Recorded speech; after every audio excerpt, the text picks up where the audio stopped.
अपने और पराये में जो करता है थोड़ा भी अंतर, उस भेददर्शी के लिए मैं उपस्थित करता हूँ मृत्यु का डर भयंकर।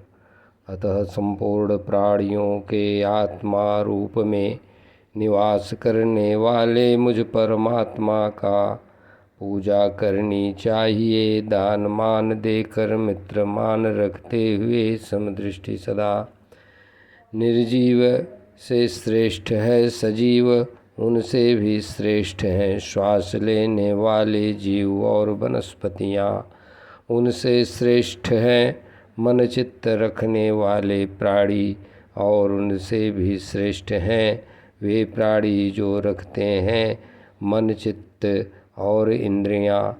ऐन्द्रिय प्राणियों में भी स्पर्श से जानकारी करने वालों से श्रेष्ठतर हैं रसवेत्ता प्राणी, उनसे भी श्रेष्ठ हैं गंधविद, और इनसे भी श्रेष्ठ हैं शब्द वेत्ता प्राणी। शब्द का अनुभव करने वाले शब्दवेत्ता प्राणी, उनसे भी श्रेष्ठ हैं विप्रविद प्राणी, उनसे भी श्रेष्ठ हैं रूपविद प्राणी, और इनसे भी श्रेष्ठ हैं ऊपर नीचे दंत पंक्ति वाले।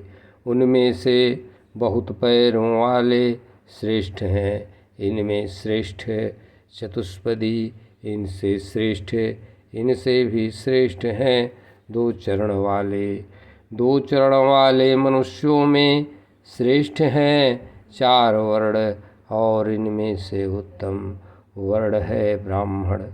ब्राह्मणों में वेदज्ञ श्रेष्ठ हैं, वेदज्ञों में श्रेष्ठ वेदार्थविद ब्राह्मण। वेदार्थविद ब्राह्मणों से भी श्रेष्ठ हैं जो संशयों का निवारण करते हैं, और उनसे भी श्रेष्ठतर हैं जो अपने कर्म द्वारा सदाचरण करते हैं। उनसे भी श्रेष्ठतर वे ब्राह्मण हैं जो विषय सुखों की कामना का त्याग कर स्वधर्म का आचरण करते हैं। उनमें से वे ब्राह्मण श्रेष्ठतर हैं जो निरंतर अपने संपूर्ण कर्म फल मुझे अर्पित करते जाते हैं। जो लोग अपने आप को ही मुझे अर्पित कर दिए हैं उनके कर्म मुझे अपने आप अर्पित हो जाते हैं।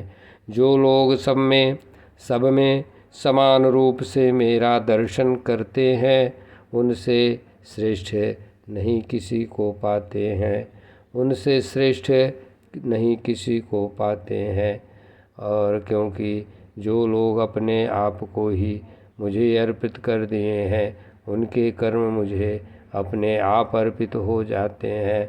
अतः जो लोग सब में समान रूप से मेरा दर्शन करते हैं उनसे श्रेष्ठ है हम किसी को नहीं पाते हैं। मन से सभी प्राणियों को प्रणाम करना चाहिए, उनको देते हुए बहुत मान सम्मान। ईश्वर की जीव कला उनमें प्रविष्ट है, अतः वे सभी हैं श्रीमान श्री भगवान। इस प्रकार भक्ति योग और अष्टांग योग का वर्णन मेरे द्वारा किया गया है पूज्या माता। इनमें से भी एक का भी साधन करने पर जीव पुरुष परम पुरुष को है पा जाता। ये सब भगवान के रूप हैं, ब्रह्म परमात्मा तथैव मूल प्रकृति परम पुरुष कर्म प्रेरक दैव। ये सब भगवान के रूप हैं, ब्रह्म परमात्मा तथैव मूल प्रकृति परम पुरुष कर्म प्रेरक दैव।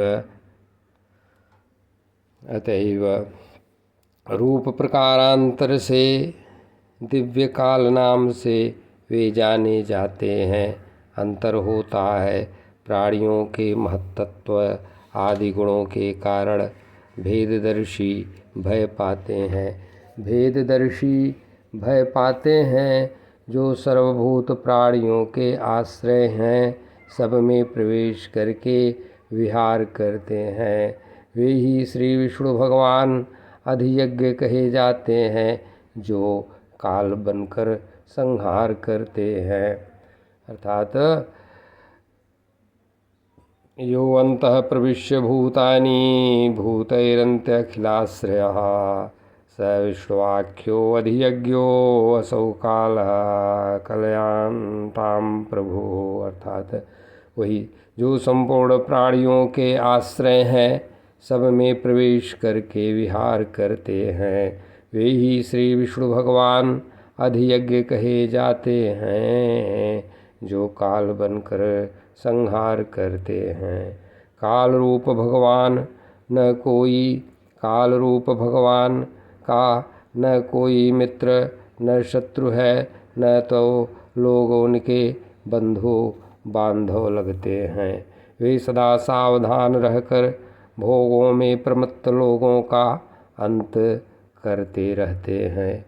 जिनके भय से हवा चलती है, सूर्य तपते हैं, जिनके संत्राश से तथा इंद्रदेव जल बरसाते हैं, तारे चमकते हुए लगते हैं आकाश में, जिनसे भयभीत होकर लताओं औषधियों सहित सभी वनस्पतियाँ अपने अपने विहित समय पर धारण करती हैं पुष्प फल और पत्तियाँ, जिनके भय से अग्नि प्रज्वलित होती है, नदियाँ बहती रहती, समुद्र अपनी मर्यादा नहीं तोड़ते, पर्वतों सहित जलमग्न नहीं होती धरती, जिनके भय से अग्नि प्रज्वलित होती है और नदियाँ हैं बहती रहती, समुद्र अपनी मर्यादा नहीं तोड़ते, पर्वतों सहित जलमग्न नहीं होती धरती,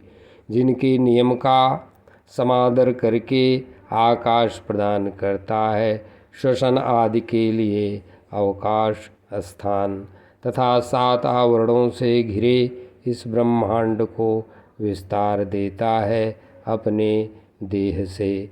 महान गुणाभिमानी देवगण सृजन आदि करते, जिनसे रहते हैं अपने अपने युग में भय खाकर। गुणाभिमानी देवगण सृजन आदि करते रहते हैं अपने अपने युग में, जिनसे भय खाकर तथा देश वातावरण सहित जिनके वश में रहता है यह सब चराचर। वे काल भगवान अनंत हैं, वे अविनाशी तथा अनादि हैं, सबके आधिकारी हैं।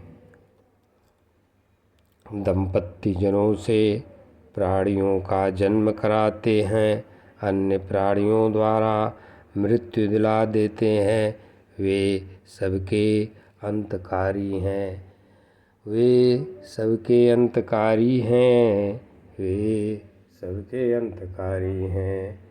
और इसी के साथ अगले अध्याय में बढ़ जाते हैं और ये 29वां अध्याय पूरा हुआ। 26 श्लोक से लेकर के यहाँ 45 तक हुआ। अब आगे पे बढ़ते हैं।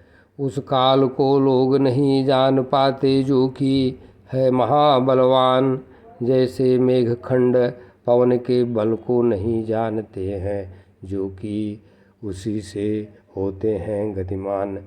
मेघखंड माने बादल, बादल पवन के बल को नहीं जानते हैं जो कि होते हैं उसी से गतिमान।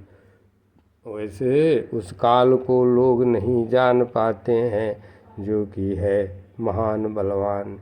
एक बलदेव भगवान कह रहे हैं आगे कह रहे हैं कि बहुत कष्ट उठाकर जो प्राप्त करता है अपने सुख के लिए, काल भगवान उसी को धुन देते हैं, फिर शोक करता है उसी के लिए।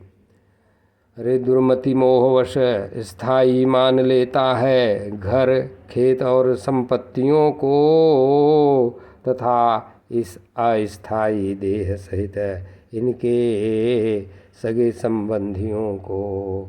जीव जिस जिस योनि में जन्मता है उसी गुण धर्म वाला हो जाता है।